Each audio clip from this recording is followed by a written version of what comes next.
Welcome to Soulful Jewish Living, Mindful Practices for Every Day with me, Josh Feigelson.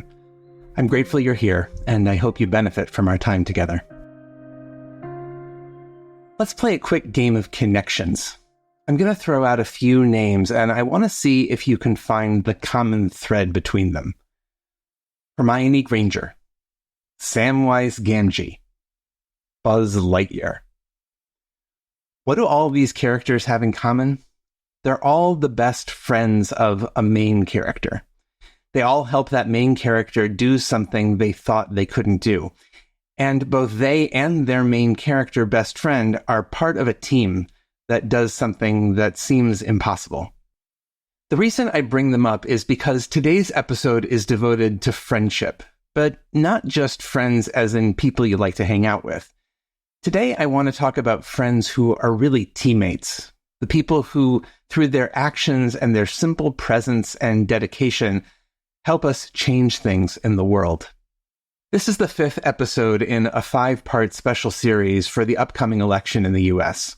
During this mini-series, we've been exploring something the 19th century French writer Alexis de Tocqueville referred to as habits of the heart, the spiritual work we have to do to live in a diverse, multicultural democracy.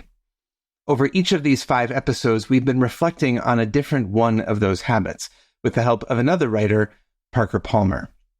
To review very quickly, the first habit Palmer identifies is remembering that we're all in this together. Number 2 is valuing otherness. Number 3 is holding tension in life-giving ways. And number 4 is developing our sense of personal voice and agency. Palmer's 5th habit is this: a capacity to create community. He adds, the steady companionship of 2 or 3 kindred spirits can help us find the courage we need to speak and act as citizens. Those friends I mentioned before, Hermione, Sam, Buzz, they're these kinds of steady companions. They're the kind of people who help us remember that we're not alone, that together we can actually make real change in our lives and our communities. When we're down, they support us. When we're pessimistic, they encourage us. When we think we can't do it, they inspire us. Of course, that's assuming that we're the main character, but more likely the truth is that sometimes we're Harry Potter and sometimes we're Hermione Granger. Sometimes we're the main character and sometimes we're the supporting friend. And sometimes we're one of the other minor characters in the gang, Neville Longbottom, Legolas, Mrs. Potato Head. In a healthy friendship, our position shifts depending on the moment, the story, the perspective. We can be one character one moment and another character the next. This lesson about community is so essential to Jewish life. Tovim hashnayim min ha'echad. 2 are better than 1, says the book of Ecclesiastes, because if one falls, the other can help raise them up. Moses is surrounded by companions who help him, his brother Aaron, his sister Miriam, and perhaps most notably his father-in-law Jethro, who tells him that he can't carry the burden of leadership alone. He has to bring other people into the work. David and Jonathan, Ruth and Naomi, and so many other examples from the Bible and Jewish history, they all show us how important it is to have steady companions and how essential it is that we be part of a community. The basic question of democracy is, how will we live together? That's why we argue and debate and vote and accept the outcome of elections, because we're committed to living together in peace. And even though it can feel like our individual voices are so tiny, the amazing thing is that it's still true what the great anthropologist Margaret Mead said. Never doubt that a small group of thoughtful, committed citizens can change the world. Indeed, it is the only thing that ever has. Every change, no matter how big or small, starts with that kind of posse. Students at Hogwarts, an old man and his brother going to Pharaoh, a woman and the friends who gave her the courage to sit in front of the bus instead of at the back, a ragtag group of revolutionaries who proclaimed a new nation and pledged to each other their lives, their fortunes, and their sacred honor.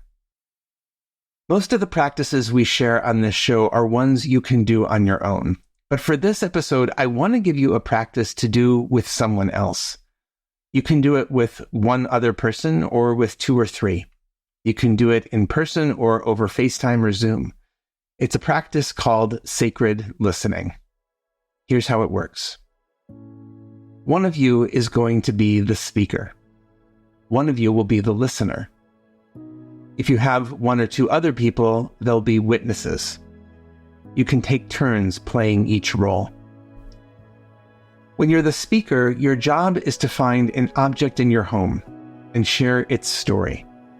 It could be a picture or a book or a piece of art or furniture. Tell the story of how you came to possess it. You'll have 90 seconds. You don't have to rush, and you don't need to fill every second.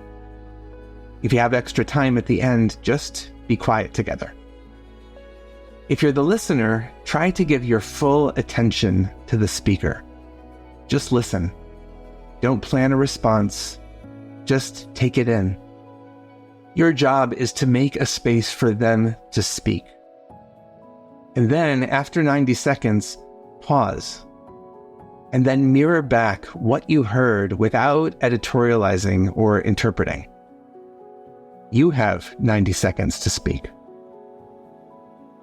If you're a witness, practice actively witnessing the interaction. Notice what comes up in your mind as you do so. After those 2 90-second intervals are done, take a few minutes to debrief and share what you noticed. If you were the speaker, how did it feel to speak and be heard? If you were the listener, how did it feel to listen without preparing a response? If you were the witness, what was it like to bear witness to this conversation in front of you without needing to participate? Take some time to share your reflections and then switch roles. There's a term the Talmud uses to describe close friends and study partners. The term is chavruta. The rabbis of the Talmud taught that when a chavruta studies Torah together, the divine presence dwells among them. But being a chavruta isn't limited to sitting in the Talmudic study hall. We can be each other's chavrutas in life. We can be those soul friends, those friends who listen and support each other, who, through the simple but powerful gift of our presence, help us remember that we're not alone and that we can change our communities and the world. Indeed, that kind of chavruta is the only thing that ever has. Blessings for the journey. Know that I'm on it with you.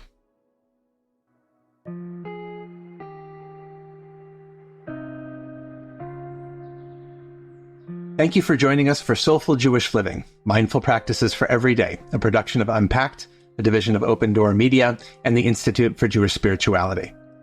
This episode was sponsored by Jonathan and Corey Califer and the Somerset Patriots, the Bridgewater, New Jersey-based AA affiliate of the New York Yankees. If you like this show, subscribe, give us 5 stars, and write us a review on Apple Podcasts.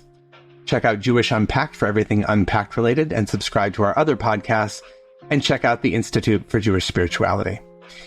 Most importantly, be in touch about what you heard today, what you'd like to hear more about, or to dedicate an episode. Write to me at josh@jewishunpacked.com. This episode was hosted by me, Rabbi Josh Feigelson. Audio was edited by Rob Pera, and were produced by Rifki Stern. Thanks for joining us.